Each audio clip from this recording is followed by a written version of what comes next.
Alhamdulillah wassalatu wassalamu ala Rasulillah wa ala alihi wa ashabihi wa man walah amma ba'd. Teman-teman yang dirahmati Allah Subhanahu wa taala, Nabi Shallallahu alaihi wasallam menganjurkan kepada kita untuk berdoa untuk anak-anak kita, bahkan ketika anak-anak itu masih belum lahir ya, bahkan jauh sebelum anak itu lahir.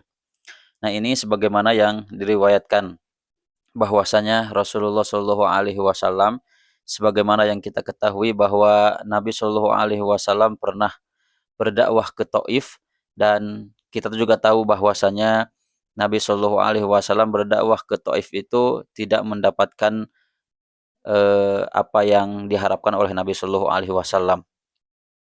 Orang-orang Taif menolak Nabi Shallallahu Alaihi Wasallam, bahkan bukan hanya menolak, tetapi orang-orang Taif menghinakan Nabi Shallallahu Alaihi Wasallam, melukai Nabi Shallallahu Alaihi Wasallam, sehingga itulah yang akhirnya juga membuat Nabi Shallallahu Alaihi Wasallam bersedih, karena Nabi Shallallahu Alaihi Wasallam ingin hidayah untuk mereka. Nabi Shallallahu Alaihi Wasallam menyampaikan rasa kasih sayangnya, cintanya kepada mereka, akan tetapi ternyata mereka malah melukai Nabi Shallallahu Alaihi Wasallam, hingga pada akhirnya Nabi Shallallahu Alaihi Wasallam didatangi oleh malaikat Jibril, dan malaikat Jibril itu membawa malaikat yang menjaga gunung, yaitu malaikat penjaga gunung, dan malaikat itu berkata kepada Nabi Shallallahu Alaihi Wasallam, "Ya Muhammad, jika engkau mau, aku akan timpakan dua gunung yang besar ini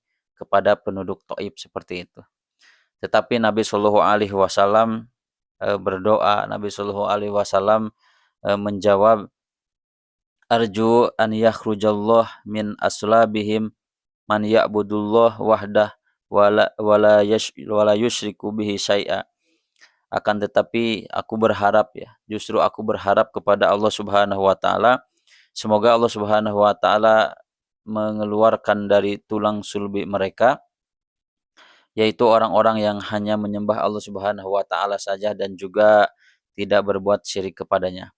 Nah, ini adalah salah satu harapan, salah satu doa Nabi Shallallahu alaihi wasallam untuk satu generasi yang bahkan belum lahir.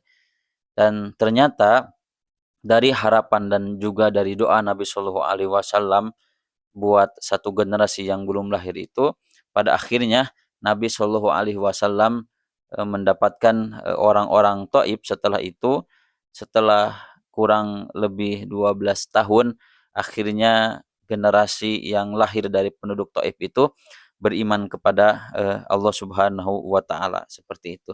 Nah, inilah yang menjadi fokusan kita, bahkan kita harus berdoa untuk anak-anak kita yang belum lahir.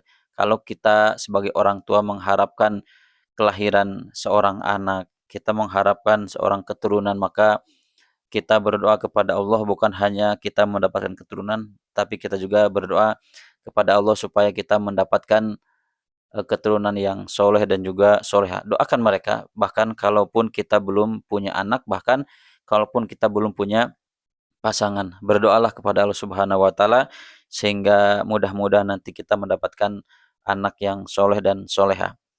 Hada wa sallallahu ala nabiyyina Muhammadin wa ala alihi wa ashabihi ajmain. Assalamualaikum warahmatullahi wabarakatuh.